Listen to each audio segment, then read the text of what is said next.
안녕하세요. S버프입니다. 승부 예측 여기가 승부처 승무패 19회차 시작하도록 하겠습니다. 첫 번째 경기는 에버튼과 웨스트햄의 경기입니다. 에버튼 같은 경우에는 지난주 리그 경기에서 울버햄튼에게 1대1로 무승부를 거뒀는데요. 점유율이 밀렸음에도 많은 공격 찬스를 만들어낸 모습이었습니다. 다만 최근 3경기째 중하위권 팀들을 상대로 승리가 없는 상황인데요.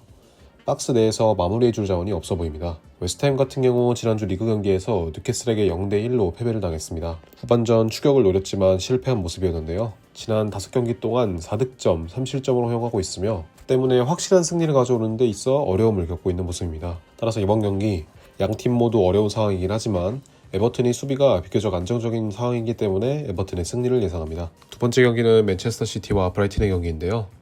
먼저 맨체스터 시티는 지난주 리그 경기에서 노팅엄에게 0대1로 패배를 당했습니다. 때문에 4위권에서 밀렸는데요. 최근 경기들에서 2선 자원들이 고전을 하고 있고 이로 인해서 공격 전개에서 어려움을 겪는 중입니다. 브라이튼 같은 경우 지난주 리그 경기에서 풀럼에게 2대1로 승리를 거두었습니다. 6경기째 무패 행진을 기록 중인데요. 점유율, 공격 찬스 모두 수적 5위를 점할 정도로 완성되면서 승리를 챙기는 중입니다. 따라서 이번 경기 분위기가 좋지 않을 때도 이티하드에서는 강한 모습을 보였던 맨체스터 시티이기 때문에 맨체스터 시티의 승리를 예상합니다. 세 번째 경기는 사우스햄튼과 울버햄튼의 경기인데요.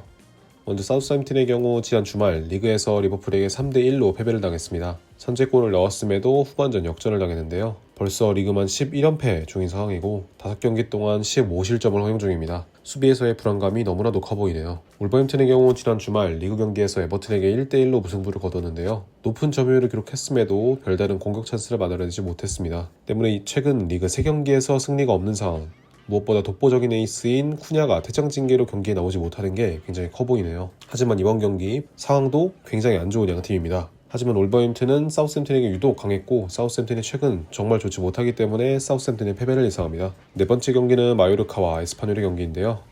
마요르카의 경우 최근 5경기 1승 4무로 지지 않는 모습을 보이고 있습니다. 주도적인 경기에서 상대 수비를 뚫어내는데 어려움을 겪고 있는 모습이기 때문에 공격력 개선 자체는 필요해 보이네요. 에스파뇰의 경우 최근 3경기에서 무패를 달리면서 강등권 탈출에 성공한 모습입니다. 다만 이번 경기 주전 미드필더인 폴 로사노가 경고 누적으로 결장합니다. 에너지가 떨어질 수도 있기 때문에 공백을 메워야 할 것으로 보이네요. 이번 경기는 마요르카가 공격에서 어려움을 겪는다면 에스파뇰을 상대로 무승부 가능성도 있기 때문에 마요르카의 승리 혹은 무승부를 예상합니다. 다섯 번째 경기는 본머스와 브렌트포드의 경기입니다. 본머스의 경우 지난 주말 리그 경기에서 토트넘에게 2대2로 무승부를 거뒀는데요. 후반전 페널티킥까지 헌납하면서 승점을 드롭한 상황입니다. 지난 3경기에서 모두 후반전 집중력의 한계로 승리를 거두지 못했고 홈에서는 3경기째 승리가 없는 상황입니다. 브렌트포드의 경우 지난 주말 리그 경기에서 아스톤빌라에게 0대1로 패배를 당했는데요. 오른쪽 라인이 완전히 간파당했습니다. 라인이 높은 팀에 대한 대응에 있어 큰 어려움을 겪고 있으며 찬스 횡성 횟수도 점점 줄어들고 있는 상황입니다. 하지만 이번 경기 브렌트포드는 자신들보다 강한 팀에게 항상 약한 모습을 보였는데요. 두 팀의 상성이나 본머스의 최근 성적을 무시하지 못하기 때문에 본머스의 승리 혹은 무승부를 예상합니다. 여섯 번째 경기는 비아레알과 레알 마드리드의 경기인데요. 비아레알의 경우 직전 경기 상대 퇴장으로 수적인 우위를 점했음에도 데포르티보 원정에서 0대1로 패배한 모습인데요. 챔피언스리그권 진입을 위해서는 반드시 승점 3점이 필요한 상황입니다. 체력적인 우위를 살려야 할 것으로 보이네요. 레알 마드리드의 경우 주중 챔피언스리그에서 아틀레티코 마드리드와 승부차이까지 가는 승부 끝에 결국 승리를 거두었습니다. 다만 체력적으로 문제를 겪을 가능성이 높아 보이죠. 비아레알과 마찬가지로 레알 마드리드는 우승 경쟁을 치르고 있습니다.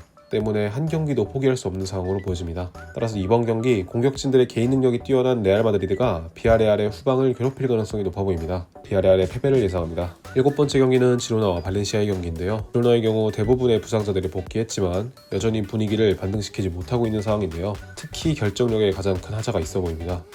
해결사가 필요해 보이네요. 발렌시아의 경우 최근 나쁘지 않은 분위기로 강등권 탈출에 성공한 모습인데요. 다만 주전 골키퍼인 마마르다슈빌리의 폼이 썩 좋지 않은 상황입니다. 이번 경기에서도 주의해야 되는 변수로 보여지네요. 따라서 이번 경기 기세가 좋지 못한 지로나지만 골키퍼 리스크가 있는 발렌시아이기 때문에 무승부 혹은 지로나의 패배를 예상합니다.